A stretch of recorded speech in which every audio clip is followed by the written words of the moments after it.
was the champion of like the movie that that all the critics put down and said was a fiasco. You like I defended Ishtar. I championed Ishtar. No, Ishtar's a funny movie. It's a funny movie, especially comedies. Yeah. It's like critics have a thing about like, you know, spending a lot of money on comedies. It seems obscene to them. Well, where the budget kind of went south for the most part was the fact that like Warren Beatty and Dustin Hoffman kind of like had their full freight on the movie.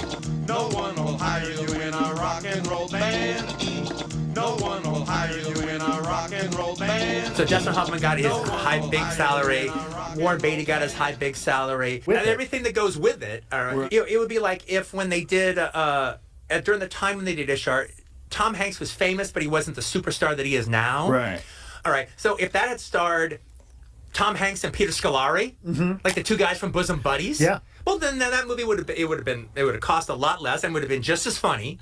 Right. Those guys were terrific together, and they would have been really good in that role, and the film would have been seen for what it is. Yeah. I'm a big Elaine May. Elaine I think May. she's one of the greatest screenwriters of all time. Yeah, and I think her direction of movies, I'm a big fan of that. And Elaine May is a writer, one of the best screenwriters in the history of Hollywood.